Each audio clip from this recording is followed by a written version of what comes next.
Assalamualaikum warahmatullahi wabarakatuh.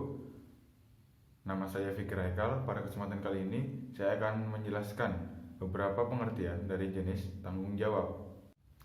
Yang pertama adalah tanggung jawab terhadap Allah Subhanahu wa taala.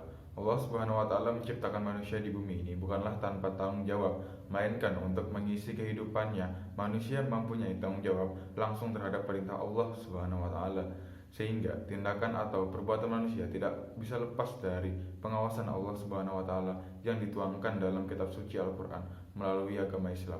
Pelanggaran dari hukuman-hukuman tersebut akan segera diperingati oleh Allah, dan jika dengan peringatan yang keras pun manusia masih juga tidak menghiraukannya, maka Allah akan melakukan kutukan.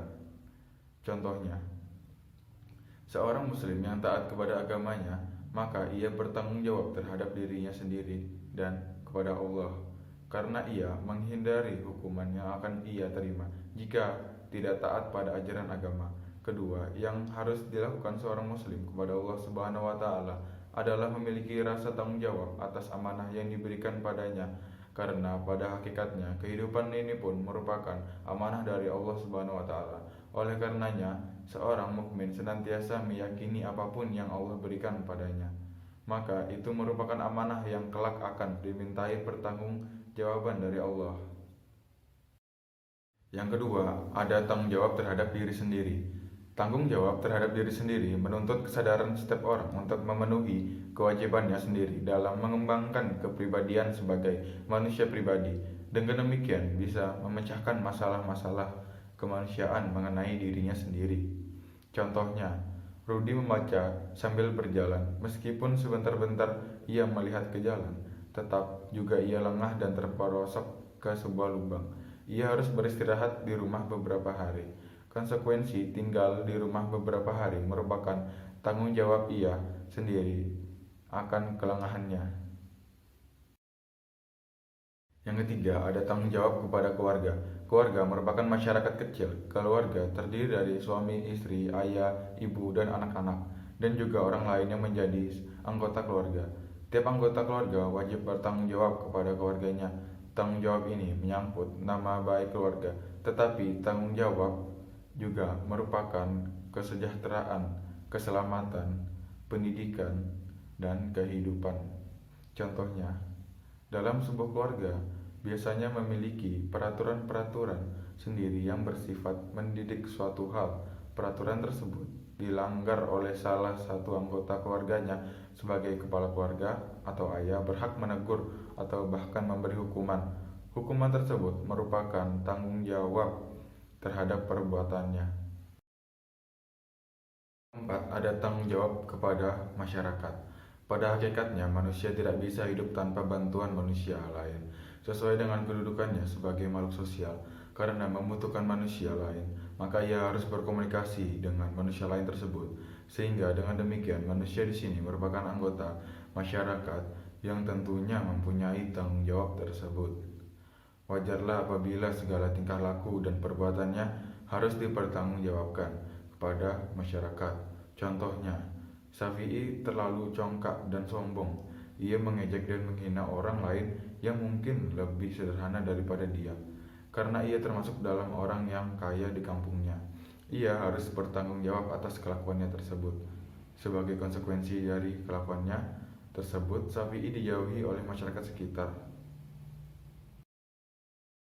Yang kelima yaitu tanggung jawab terhadap lingkungan. Islam diturunkan sebagai sebuah pedoman. Tujuannya agar manusia dapat menentukan mana yang baik dan mana yang batil.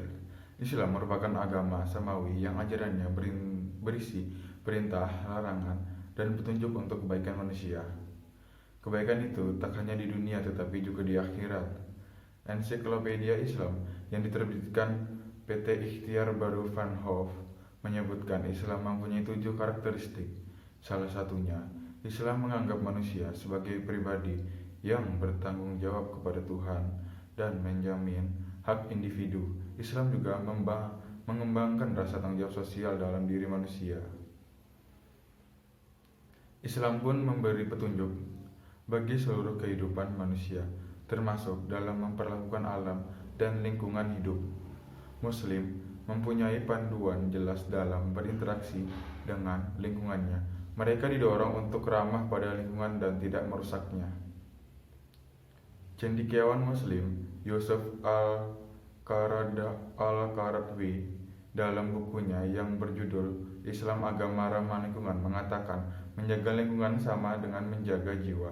Menurut dia, ini tak dilakukan lagi sebab rusaknya lingkungan, pencemaran dan pelecehan terhadap keseimbangannya akan membahayakan kehidupan manusia.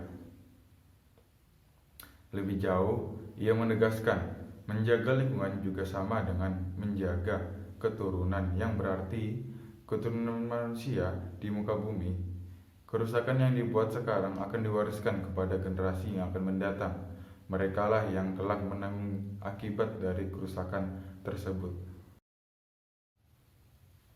Yang keenam, ada tanggung jawab kepada bangsa dan negara.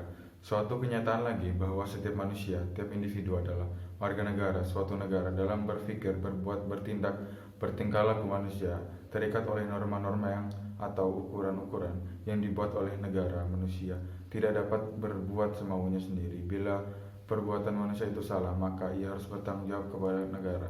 Contohnya, dalam novel Jalan Tak Ada Ujung karya Muchtar Lubis, guru ISA yang terkenal sebagai guru baik terpaksa mencuri barang-barang milik sekolah demi rumah tangganya. Perbuatan guru ISA ini harus pula dipertanggungjawabkan kepada pemerintah. Kali perbuatan itu diketahui, ia harus berurusan dengan pihak kepolisian dan pengadilan.